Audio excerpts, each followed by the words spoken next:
지난주에 우리는 사람은 영에 속한 사람이 있고 육에 속한 사람이 따로 있다 하는 것을 우리는 배웠습니다. 육신에 속하여서 육신의 생각을 따르는 사람은 보여지는 대로, 느껴지는 대로 사는 사람. 그래서 그 마지막은 지옥으로 가게 된다 하는 것. 영에 속한 사람은 성령을 쫓아 사는 사람으로 어떻게 하면 하나님의 명령대로 거룩한 삶을 살 수가 있을까? 어떻게 하면 그분을 기쁘게 할 수 있을까? 여기에 우선을 두어서 생명을 살리는 거룩한 삶을 사는 사람으로 마지막은 생명과 평안이고 결국 천국으로 간다 하는 사실을 우리는 지난 시간에 공부를 했습니다. 오늘 우리가 읽은 본문은 지난주 말씀을 좀 더 구체화하여서 영에 속한 사람을 구원받은 그리스도인이다 이렇게 말을 하면서 이 그리스도인은 하나님의 자녀, 하나님의 아들이라고 정의를 하는 것을 우리가 읽었습니다. 그리고 또한 본문은 이 하나님의 자녀됨의 영광스러움이 어떤지, 또 하나님의 자녀는 어떠한 삶을 살아야 하는가 하는 사실을 오늘 12절부터 18절, 17절 말씀 속에서 얘기를 하고 있습니다. 마틴 루터는 이 우리가 읽은 본문을 묵상을 하다가 너무 감동이 되어서 이 말씀은 차라리 황금 문자로 기록되었으면 더 나을 뻔하였다. 큰 소리로 찬양할 만하다 이런 얘기를 했습니다. 우리가 하나님의 자녀라고 하는 사실 14절과 16절에서 말씀을 하고 있는데 이 바울 사도 자신의 견해인지 어떤 누구의 말인지 우리는 좀 살펴볼 필요가 있는데 16절 말씀을 보게 되면 성령이 친히 우리의 영과 더불어 우리가 하나님의 자녀인 것을 증언하시나니 말씀을 하여서 우리가 하나님의 자녀라고 하는 사실은 바울 사도 자신의 견해가 아니라 성령께서 증언해 주시고 있다 이렇게 바울 사도가 얘기를 하고 있습니다.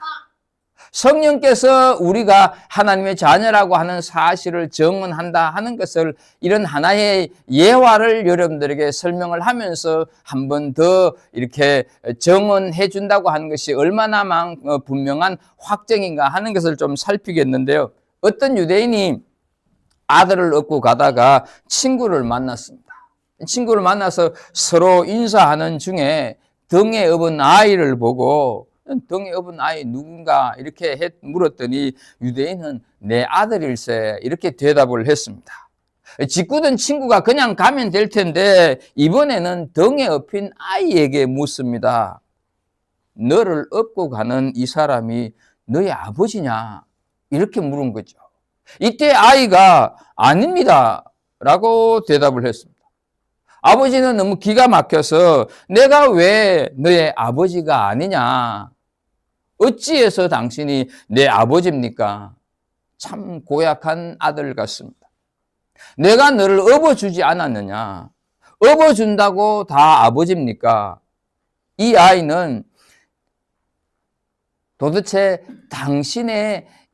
내가 당신의 아들인 것을 무엇으로 증명하겠느냐? 이렇게 묻습니다.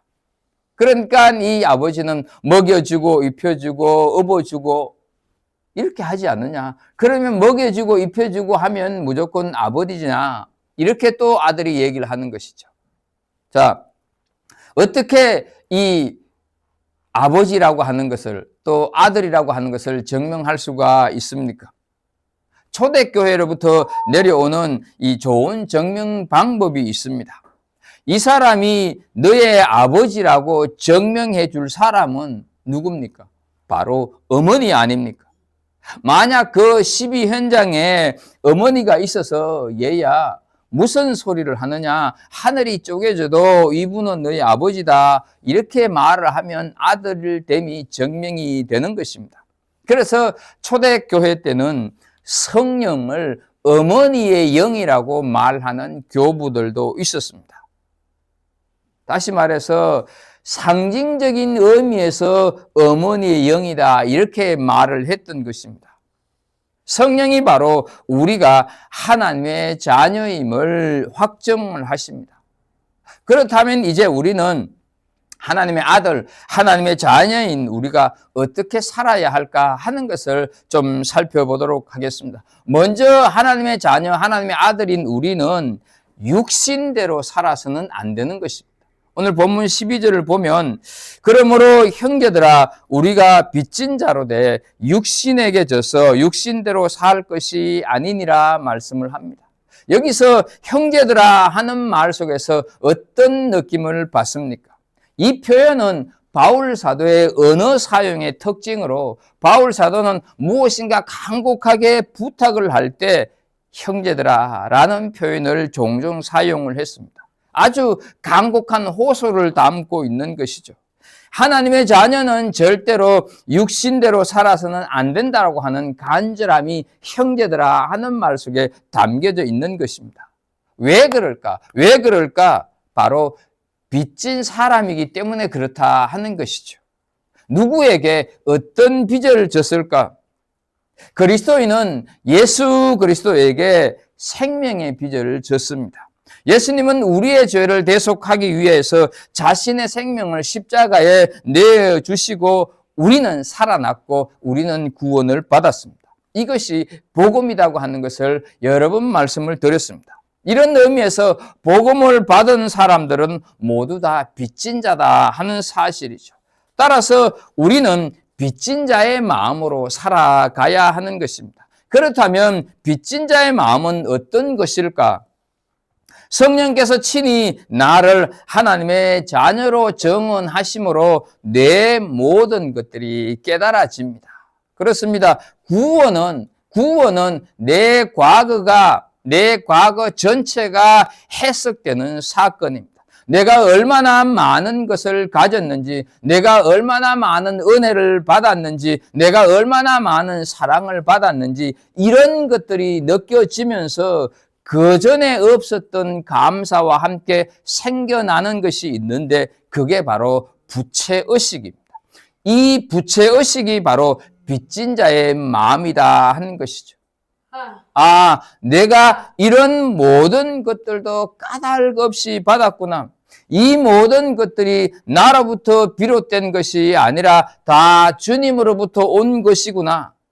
그래서 전에는 이것에 목마르고 저것을 끊임없이 갈망을 하고 그저 달라고만 요구하는 삶을 살았는데 무엇인지 분명하게 알 수는 없지만 내 안에서 일어난 생명의 변화 때문에 이제는 꽉 쥐었던 손, 붙들었던 손을 놓기 시작을 하고 누군가의 필요를 채워주려고 하고 그 사람의 필요가 어느 순간 내 눈에 보이기 시작을 하고 그 사람을 돕고자 하는 이상한 그런 변화를 경험하게 되는 것, 그게 빚진 자의 마음이다 하는 것이죠.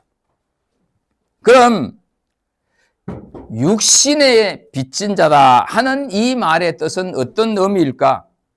육신이 요구하는 대로, 육신이 끌려가는 대로 끌려가는 삶을 말하는 것입니다. 왜 끌려갈까? 육신의 빚을 졌기 때문입니다. 육의 종이 되면 물고기가 낚시 바늘에 걸려서 꼼짝 못하는 것처럼 하지 않으려고 해도 안 된다 하는 것이죠.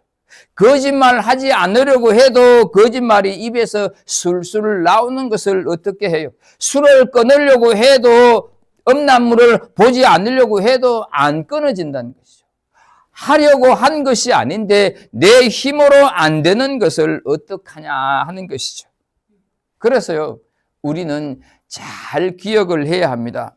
내 힘으로 되는 것은 수양입니다. 내 힘으로 되는 것은 수행입니다.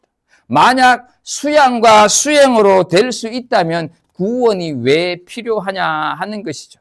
그러나 구원은 내 힘으로는 어쩔 수가 없고 죽어도 안 되는 일, 모든 죄악으로부터 멀리하는 일이 불가능하기 때문에 예수님께서 그 문제를 해결하려 오셨고 십자가에 달려서 다 이루셨다고 말씀을 하심으로 인간이 하나님의 자녀가 될 수 있는 길을 여셨다 하는 것이죠. 하지만 하나님의 자녀가 되기 위해서는 아이디와 패스워드가 있어야 하는 것입니다. 그냥 하나님의 자녀가 되는 것이 아니라는 것이죠. 우리는 요즘 보잘것없는 어떤 사이트 하나 들어가려고 해도 아이디와 패스워드를 요구하는 것을 경험하면서 살아가고 있습니다. 하물며 하나님의 자녀가 되는데도 당연하지 않겠는가 하는 것이죠. 하나님 자녀의 아이디는 오직 예수 그리스도입니다. 그리고 패스워드는 예수님께서 보내신 성령님입니다. 그 아이디와 패스워드가 맞아야 로그인 할 수가 있고 하나님께 플러그인이 될 수 있다 하는 것이죠. 그래서 다 이루셨다 하는 것은 그 죄의 문제를 충분하게 온전히 해결하셨다 하는 말씀입니다. 따라서 예수님이라고 하는 내 아이디를 가지고 내가 보내주는 성령이라고 하는 패스워드를 받아서 그 아이디를 치고 그 패스워드를 넣는 순간 너는 모든 죄악으로부터 자유해지는 놀라운 하나님의 자녀됨을 경험할 것이다. 이것이 기독교의 신비고 이것이 기독교의 전부입니다. 이것이 복음입니다. 그렇게 하나님의 자녀가 되는 것, 로그인 되는 것, 그것을 바로 구원이라고 말을 하고 구원은 하나님과의 관계 회복을 말하는 것이라고 몇 번 말씀을 드렸습니다. 그전에는 하나님을 아버지라고 부를 수도 느낄 수도 없었던 그런 인생이었는데 왠지 하나님이 진짜 아버지처럼 느껴지고 아버지라고 부르는 게 거리낌 없을 뿐더러 더 나아가서 아빠라고 불러도 전혀 어색하지 않는 그런 관계로 회복되는 것, 그게 예수님께서 우리를 위해 준비한 것이고 하나님의 자녀됨이다 하는 것이죠. 우리가 자신 있게 하나님을 아버지로 부를 수 있는 것은 예수님의 십자가가 있기 때문입니다. 한번 보십시오. 예수님은 하나님을 아버지라고 고백을 하기 때문에 요한복음 10장 30절 말씀을 보게 되면 나와 아버지는 하나이니라 하신데 이렇게 말씀을 하고 있습니다. 또 우리가 잘 아는 요한복음 17장 대제사장의 기도를 보게 되면 전부가 다 아버지라고 부르는 것을 보게 됩니다. 21절 한 절만 그 예로 한번 보겠습니다. 아버지여, 아버지께서 내 안에, 내가 아버지 안에 있는 것 같이 그들도 다 하나가 되어 우리 안에 있게 하사 세상으로 아버지께서 나를 보내신 것을 믿게 하옵소서. 이것을 예수님께서 다 이루셨다 하는 것이죠. 그러므로 하나님의 자녀인 우리는 육신대로 살아서는 안 되고 빚을 갚는 사람으로 살아야 한다 하는 것이죠. 그 빚을 갚는 삶을 오늘 우리가 읽은 13절에서 성령을 따라서 사는 삶이 빚을 갚는 삶인데 곧 영어로 육신의 행실을 죽이는 것이라고 13절에서 말씀을 하고 있습니다. 그래야만 산다 하는 것이죠. 그래서요, 죽어야 사는 것이 신앙의 역설입니다. 신앙의 비밀은 늘 죽어야 산다는 것입니다. 원래 우리 육신은 육신대로 살다가 반드시 죽는 존재입니다. 반드시 죽는다고 하는 말씀이 어디에 나옵니까? 하나님께서 아담과 하와에게 선악을 알게 하는 나무 열매를 먹으면 반드시 죽으리라 하셨습니다. 그런데 성경을 보면 죽지 않았다 하는 것이죠. 하지만 이때 말씀한 죽음은 무슨 죽음? 하나님과의 관계가 끊어진 것을 죽음이라고 말하는 것입니다. 인간이 하나님과의 관계가 끊어지는 것보다 더 큰 죽음은 결코 없다 하는 것이죠. 영원부터 영원까지 꿰뚫어 보시는 하나님 앞에서 선악을 알려 하는 것은 인간이 하나님처럼 되려고 하는 월권이고 교만이고 하나님의 영역을 침범하는 것이 된다 하는 것이죠. 그러니 반드시 죽는다는 것입니다. 여기서 죽는다고 하는 말은 꼼짝하지 못하게 한다, 혹은 끊어버린다, 이런 뜻을 가지고 있습니다. 갖은 노력 끝에 알코올 중독에서 벗어난 자가 있다고 한다면 그는 더 이상 술을 가까이 할 수 있는 사람을 만나거나 그런 장소에 가거나 그런 시간을 만들지 말아야 합니다. 마찬가지입니다. 성령을 따라 사는 삶은 끊임없이 자신을 죽이고 자기를 부인하고 내 속에서 일어나는 육신의 생각, 부패하고 더럽고 너저분하고 좌절시키고 타락시키는 생각을 쫓아서는 안 된다 하는 것이죠. 배고픈 사람은 음식을 먹어야 배고픔의 생각이 사라지듯이 성령을 따라 사는 사람은 육신을 따라가고 싶은 생각이 들 때마다 내가 하나님의 자녀라고 하는 자신의 정체성을 일깨우면서 성령의 양식을 먹어야 한다 하는 것이죠. 기도의 양식, 찬양의 양식, 말씀의 양식을 먹어야 한다 하는 것이죠. 하나님의 자녀는 예수를 믿는다는 말이 전부가 아니라는 것을 기억해야 합니다. 물론 입으로 고백하는 것도 귀한 일입니다. 그러나 예수님을 믿는다고 하는 것은 말이 아니라 삶이고 생활이다 하는 것이죠. 다시 말해서 믿음은 선언이 아니라 삶이 되어져야 한다 하는 것이죠. 성령님을 따라 육체의 행실을 죽이는 실천이, 그 삶의 실천이 바로 신앙이라고 하는 것을 우리는 기억해야 합니다. 그래서 육신대로 살면 반드시 죽는다는 겁니다. 그런데 우리가 성령의 사람으로 성령이 우리 안에 있으면 그 성령이 육신의 행실을 죽인다는 것이죠. 성령이 오셔야 내 자신이 컨트롤 될 수 있다고 하는 것을 우리는 기억해야 합니다. 성령이 오셔야 비로소 욕망을 절제하고 성령이 오셔야 비로소 자신을 다스릴 줄 아는 그런 사람이 된다 하는 것이죠. 인간이 인간답게, 사람이 사람답게 살 수 있는 길은 성령이 오실 때입니다.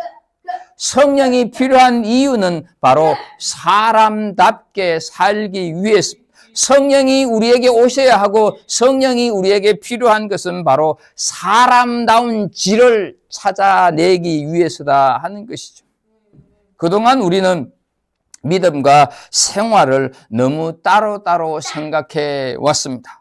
믿음은 교회 안에서만 필요하고 밖에서는 마구잡이로 살아도 당연한 것으로 간주해 왔습니다. 교회에서든 밖에서든 거짓되고 악하고 가식적인 육신의 사람을 버리고 정결하고 거룩한 삶을 살아야 하는 것입니다. 우리는 생명의 빚을 진 사람들, 그래서 그 빚을 갚는 삶을 살아야 하는데 그것이 바로 성령님을 따라 사는 삶, 육신대로 살지 않는 삶이다 하는 것을 우리는 기억해야 합니다. 두 번째로 하나님의 자녀, 어떤 삶을 살아야 할까? 하나님의 자녀는 하나님의 영으로 인도함을 받는 삶을 살아야 한다 하는 것이죠. 14절 보면 무릇 하나님의 영으로 인도함을 받는 사람은 곧 하나님의 아들이라 말씀을 하고 있습니다. 하나님의 영으로 인도함을 받는 자는 하나님이 아버지가 되신다는 뜻입니다. 하나님의 영으로 인도함을 받는 자의 아버지가 하나님 되신다 하는 것이죠. 그래서 그분은 아버지시기에 생명의 근원인 동시에 보호자고 생명의 주관자가 되시는 것입니다. 우리가 세상 여러 일들을 다 제쳐놓고 여기에 와 있는 것은 하나님의 영이 인도하셨기 때문입니다. 오늘 아무런 갈등이나 고민 없이 하나님께 예배 드리러 가야지 하고 곱게 오신 분도 있겠지만 온갖 생각과 갈등으로 갈까 말까 두 마음이 싸우다가 오신 분도 있는지는 모르겠습니다. 어쩌면 아침부터 뜻하지 않는 일로 속상해서 예배가 뭐고 다 필요 없다 할 정도로 그런 험악한 분위기가 있었지만 오셨는지 모르겠습니다. 그거 다 하나님의 자녀이기 때문에 성령께서 인도하신 것입니다. 우리가 잘못을 저질렀을 때 양심의 가책을 느끼게 하고 찔림을 주셔서 바른 길로 인도하시는 분 성령님입니다. 하나님의 자녀는 이같이 성령님의 인도하심을 받으면서 살아가야 한다 하는 것. 그런데 우리가 바른 길을 가지 못하는 것이 있다고 한다면 성령님의 인도하심을 내가 받지 않으려고 하기 때문입니다. 어떤 때는 살아가다가 보면 내가 결정을 하고 내가 행동을 해놓고 내 뜻대로 되지 않는다고 왜 성령님께서는 나를 제대로 인도하시지 않는가 불평과 원망을 늘어놓을 때가 있습니다. 그러나 기억해야 할 것은 우리가 모든 영역에서 주님께 열린 마음으로 무릎을 꿇으면 성령께서는 반드시 우리 한 사람 한 사람을 인도하시는 것입니다. 그래서 우리가 잘 아는 시편 23편 1절, 2절, 3절을 보면 다윗은 여호와는 나의 목자시니 내게 부족함이 없으리로다. 그가 나를 푸른 풀밭에 누이시며 실만한 물가로 인도하시는도다. 내 영혼을 소생시키시고 자기 이름을 위하여 의의 길로 인도하시는도다 말씀을 합니다. 잘 아는 말씀 아닙니까? 알기는 너무너무 잘 아는데 이 말씀을 믿으면서 우리가 인생길을 가고 있을까 한번 돌이켜볼 필요가 있습니다. 알기는 아는데 정말 이 말씀을 체험하는 삶을 살아가면서 그리스도인으로 살아가고 있을까? 우리 스스로에게 한번 질문을 해볼 필요가 있다는 것이죠. 다윗은 물질이 많아서 권세가 있어서 박사학위가 있어서 건강해서 부족함이 없다고 고백하는 것이 결코 아니다 하는 것이죠. 자신이 살아가는 환경이 어떠하든지 환경에 상관없이 환경을 무시하고 하나님이 목자가 되셔서 인도하시기에 부족함이 없다고 찬양을 하는 것이죠. 오늘 우리에게 이 말씀이 하나님의 말씀으로 들려오고 있는 것은 우리에게 어떤 교훈을 해주시기 위함입니까? 다윗이 하나님의 인도함을 받아서 풍성한 인생을 살아간 본보기다. 그러니까 너희도 그렇게 살 수 있고 살아야 한다 하는 뜻을 하나님께서 우리에게 말씀을 하시는 것이죠. 이사야서 58장 11절 말씀을 보게 되면 여호와가 너를 항상 인도하여 메마른 곳에서도 네 영혼을 만족하게 하며 내 뼈를 견고하게 하리니 너는 물된 동산 같겠고 물이 끊어지지 아니하는 샘 같을 것이라 말씀을 합니다. 잠시만 아니에요. 1년만 아니에요. 2년만 인도하시는 것이 아니라 기분 좋으면 인도하시는 것이 아닌, 내가 신앙생활을 잘하면 인도하는 것이 아닌, 내가 죄를 짓지 않으면 인도하는 것이 아닌 항상 늘 인도하신다 말씀을 하고 있습니다. 내 영혼이 갈급할 때, 답답할 때, 뼈가 쑤시는 듯한 아픔이 있을 때, 생사의 갈림길에 놓여 있을 때도 변함없이 하나님은 우리를 인도하시는 인도자 되시는 아버지다 하는 것이죠. 그래서 여호와 하나님의 인도하심을 받는 그 인생을 가리켜서 물된 동산 같고 물이 끊어지지 않은 샘 같은 인생이 되게 하신다 말씀을 하시는 것이죠. 동산이나 나무들에게 필요한 것은 물밖에 없지 않습니다. 하나님께서 우리에게 이러한 필요한 것들을 채워주시면서 인도하신다 하는 것이죠. 하나님의 자녀인 우리는 이런 사람이라고 하는 것을 기억해야 하고, 하나님의 자녀인 우리는 이런 인도함을 받는 사람이라고 하는 것을 한시도 잊어서는 안 될 것입니다. 어떤 인도하심이 필요하고 무슨 인도하심을 우리가 소망하고 있는지는 모르지만, 우리가 모르거나 우리가 깨닫지 못할 뿐 하나님은 내 삶을 순간순간 영원토록 인도하신다고 하는 사실을 믿는 은혜가 있기를 주의 이름으로 축복합니다. 세 번째로 하나님의 자녀는 양자의 삶을 살아가야 한다 하는 것이죠. 15절을 보면 너희는 다시 무서워하는 종의 영을 받지 아니하고 양자의 영을 받았으므로 우리가 아빠 아버지라고 부르짖느니라 말씀을 하고 있습니다. 하나님의 자녀가 된 성령의 사람이 된 우리에게 일어나는 정말로 놀라운 근본적인 변화, 본질적인 변화가 바로 양자됨이다 하는 것이죠. 종의 영을 받고 살아가다가 이제는 양자의 영을 받는 드라마틱한 변화의 주인공이 우리다 하는 것이죠. 양자의 의미는 우리는 잘 알고 있습니다. 양자는 날 때부터 그 집의 자녀가 아니라 중간의 아들이 되는 것을 말하지 않습니까? 다시 말해서 무자격한 상태의 아들에서 자격을 얻는 아들이라고 하는 자격을 얻는 자 양자라는 것이죠. 양자는 부모를 선택할 권한이 양자에게 있지 않습니다. 양자는 어떤 시험을 치르거나 양자에게 어떤 기준이 있는 것이 아닙니다. 아버지나 어머니가 그냥 자격을 주는 것이지 자신이 어떤 권리로 자격을 얻는 것이 아니다 하는 것이죠. 본인의 노력과 지혜와 능력으로 되는 것이 아니라 일방적으로 아들이 되는 것, 양자다 하는 것이죠. 또 하나 우리는 양자라고 하니까 친아들하고는 아무래도 차별 대우가 있지 않을까 생각을 할 수가 있습니다. 그러나 절대로 그렇지 않다 하는 것이죠. 모세는 바로 왕의 딸의 양자가 되었습니다. 그래서 젖먹이 때부터 애굽 왕실에 들어가서 부귀영화를 누리면서 살았습니다. 이처럼 일단 양자가 되면 친아들과 똑같은 대우를 받습니다. 바울 사도 당시 로마 사회는 아버지에게 절대적인 권한이 있었습니다. 아내가 아들을 낳든지 딸을 낳든지 상관없이 아버지 마음에 들지 않으면 갖다 버릴 수가 있는 사회였습니다. 그 대신 아버지는 주변에 있는 아이들 가운데 자신이 원하는 아이를 데리고 와서 양자를 삼을 수가 있었습니다. 여러분, 로마 황제 중에 한 사람이었던 최고의 박해자 네로 황제도 양자였다고 하는 사실입니다. 그의 아버지 클라우디우스 황제가 죽고 난 뒤에 양자였던 이 네로가 황제가 되었다 하는 것이죠. 양자라고 친아들과 차별이 없습니다. 마찬가지입니다.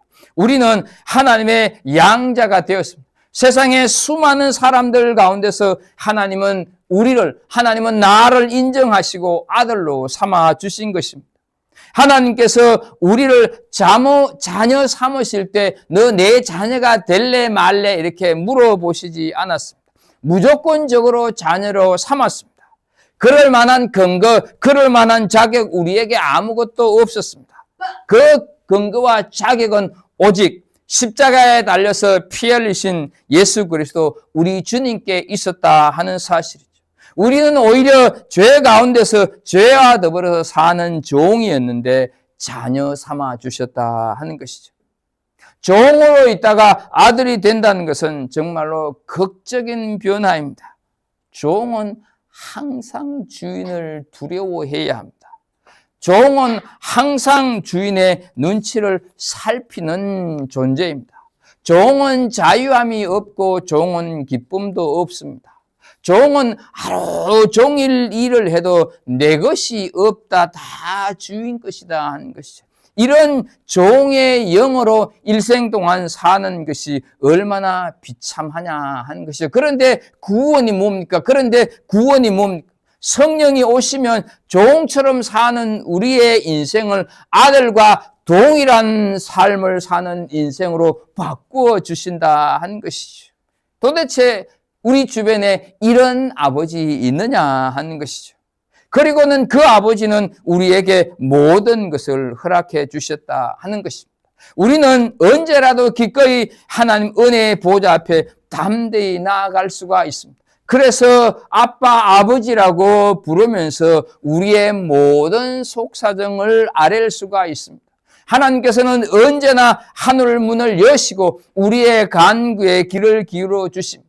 우리를 위로해 주십니다. 우리에게 힘을 주신다 하는 것이죠. 우리는 이 땅을 살면서 넘어지기도 하고 쓰러지기도 하고 공부하다 지치기도 하고 속상해하기도 하고 억울해하기도 하고 직장 생활이 고달플 때도 많습니다. 그러나 아빠라고 부르면 모든 문제를 그 아빠 대신 아버지 대신 하나님께서 해결해 주신다 하는 것이죠. 결코 양자가 될 수 없었던 우리가 하나님을 아빠, 아버지라고 부르는 양자가 되었다고 하는 사실을 우리가 진실로 깨닫는다면 우리는 양자가 되기 전의 삶은 미련 없이 버려야 한다 하는 것이죠. 그리고 그 하나님의 자녀된 자답게 거룩한 삶을 살아가야 한다 하는 것입니다. 마지막으로 하나님의 자녀는 하나님의 상속자로 살아가야 합니다.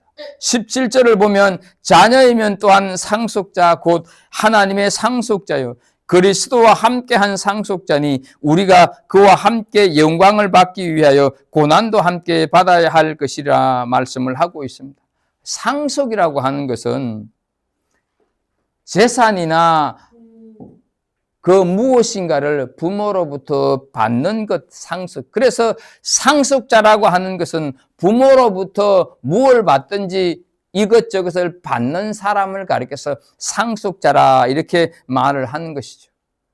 양자로 입양이 되면 그 들어간 그 집의 형편에 따라서 그 집이 잘 살면 나도 잘 살게 되고 그 집이 고난을 당하는 집이면 나도 함께 고난을 당해야 합니다. 그래서 양자로 들어간 그 집의 영광이 내 영광이 되고 그 집의 부끄러움이 내 부끄러움이 되는 것입니다. 그리스도인이라고 해서 장사가 잘 되기만 하고 건강하기만 하고 만사가 뜻대로 되는 것만은 아닙니다. 예수를 믿는 사람도 죽는다 하는 것을 우리는 알고 있습니다. 예수 믿는 사람도 병에 걸리고 예수 믿는 사람도 비즈니스 실패하는 것을 보게 됩니다. 이렇게 똑같이 고난을 당하지만 양자된 하나님의 자녀가 받는 고난과 그렇지 않은 사람이 당하는 고난과 그 의미가 다르다 하는 것이죠. 한 사람은 죄의 자녀로 당하는 것이지만 한 사람은 하나님의 자녀로 당하는 것입니다. 그러므로 고난의 목적이 다르고 고난의 의미가 다르고 결국 마지막이 다르다 하는 것이죠. 한 사람은 죄로 인하여서 저주를 당하는 고난을 받지만 예수 믿는 자녀는 하나님의 자녀로서 받는 고난입니다. 그래서 같은 고난이지만 근본적으로 의미가 다르다 하는 것이죠.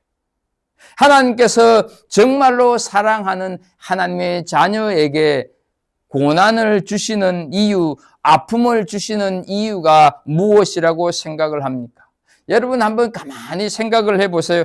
아픔이 없는 곳에는 죽음만 있습니다. 암이 왜 무서운 병인가? 암은 진행되는 동안에는 아픔이 없습니다. 아픔을 느끼기 시작할 때면 이미 손을 쓸 수가 없거나 늦은 경우가 허다합니다. 반면에 감기는 아주 고마운 질병입니다. 감기가 든 순간부터 코가 막히거나 기침이 나거나 목이 아픕니다. 그래서 사람들은 감기를 조심합니다. 아픔이 없다면 우리는 생명이 있는 동안 내내 이 땅의 것만 쫓다가 마치게 될 것입니다. 아픔이 인생을 알게 하고 고난이 하나님을 깨닫게 하고 고난이 하나님 나라를 소망하게 만든다 하는 것이죠. 그래서 우리가 살아가면서 뜻하지 않은 고난을 당한다 할지라도 나는 하나님 나라를 상속으로 받은 자라고 하는 사실을 분명하게 기억하실 수 있기를 바랍니다. 하나님께서는 우리의 아버지이십니다. 장차 우리가 예수 그리스도와 함께 상속받게 될 엄청나게 놀라운 크고 귀한 그 영광을 우리는 소망하면서 행여내게 닥치는 고난 믿음으로 잘 이겨내는 우리 식구들이 되었으면 좋겠습니다. 이 빛나는 영광을 상속으로 바라볼 수 있는 그 눈만 열린다면 이 땅에서의 삶이 잠시 우리를 지치게 하고 쓰러지게 하고 넘어지게 할지라도 우리는 거기에 굴복할 필요가 없다 하는 것이죠. 왜냐하면 이 세상이 전부가 아니기 때문입니다. 이 세상이 다가 아니기 때문입니다. 육신이 전부라고 세상이 전부라고 생각하는 것이 바로 세상 사람들의 생각 아니냐 하는 것이죠. 죽음이 끝이라고 생각하는 게 믿음 없는 사람들의 고백이다 하는 것이죠. 그렇다면 우리도 과연 그렇게 생각을 하느냐? 죽는 게 끝이냐? 죽는 게 다냐? 우리도 그렇게 생각을 하면서 살아가느냐 하는 것이죠. 결코 그렇지 않다 하는 것이죠. 죽음 이후가 있다고 하는 것을 우리는 분명히 알기 때문에, 하나님의 나라가 있다고 하는 것을 우리는 분명히 알기 때문에, 그분의 나라에 어떻게 해서든지 그분의 백성으로서 살아가기 위해서 내 힘으로 할 수 없는 일, 내 노력으로 할 수 없는 일, 내 실력으로는 도저히 다다를 수 없는 길, 그 길을 우리는 예수님께서 보내주신 성령님과 함께 가는 거다 하는 것이죠.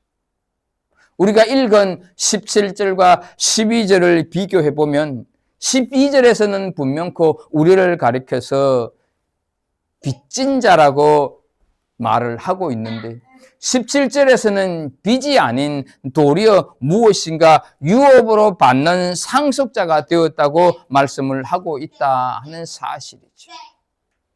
우리는 이 말씀을 보면서 나는 아무것도 한 것이 없는데 한순간도 죄악 중에서 벗어나지 못한 존재인데 상속자라고 하는 사실, 빚을 짓는데 그 빚이 아닌 상속자로 180도로 달라진 자녀가 되는 하나님의 축복을 주셨다고 하는 것을 기억하면서, 이런 축복을 주신 그 하나님이 바로 나의 아버지, 우리의 아버지라고 하는 것을 기억할 필요가 있다 하는 것이죠. 그러므로 우리는 육신에 따라서 함부로 살아가서는 안 되는 것입니다.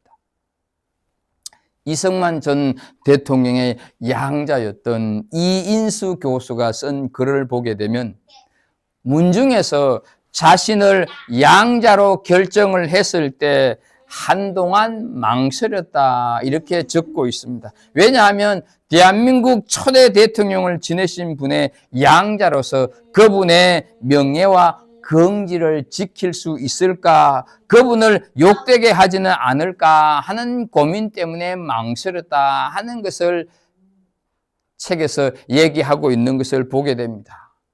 여러분, 우리는 육신대로 살지 말고 성령님의 인도하심을 받으면서 살아야 하고, 양자지만 친아들처럼 친자녀처럼 또 하나님 나라를 상속받은 자답게 고난 속에서도 결코 좌절하거나 포기하지 않는 삶을 살아갈 필요가 있다 하는 것이죠. 이런 믿음의 삶을 살아가는 우리 성도들 한 사람 한 사람이 되어야 되는데, 정말로 우리는 이 인수 교수가 행여 초대 대통령 아버지 그 이승만 대통령의 그 명예에 누가 되지 않을까 염려를 했다고 한다면, 우리도 이 세상을 살아가면서 내가 하나님의 자녀가 되었는데 하나님의 자녀로서 혹시 하나님의 영광을 가리거나 하나님의 이름을 이렇게 더럽게 하거나 이러면 이런 삶을 살면 어떻게 하나 하는 그 고민 속에서 우리는 상속자다운 그 영광을 바라보면서 이 땅을 살아갈 필요가 있다 하는 사실이죠. 이런 믿음, 이런 하나님의 자녀됨의 긍지를 가지고 살아가는 우리 더 체험교회 식구들 다 되기를 예수님의 이름으로 축복합니다. 기도하겠습니다. 하나님 아버지, 주신 말씀을 통하여서 하나님은 바로 나의 아버지, 우리의 하나님 되심을 살폈습니다. 하나님, 육신대로 살지 아니하고 영을 성령님을 따라 살아가는 우리 한 사람 한 사람 되게 해주시고, 어떠한 고난 속에서도 아버지 되신 하나님께서 그 고난을 통해서 오히려 영광으로 이끄시고 인도하실 거라고 하는 믿음 가지고 살아가는 우리 한 사람 한 사람 되게 하여 주옵소서. 진실로 우리 더 체험교회 식구들 한 사람 한 사람에게 정말로 하나님 자녀됨의 그 풍성함, 그 영광스러움을 마음껏 가슴속에 마음속에 새기면서 그것이 삶 속에서 드러나는 생활로 이어지는 그런 인생을 살아가는 우리 더 체험교회 식구들 다 되게 하여 주옵소서. 예수님의 이름으로 기도합나이다. 아멘.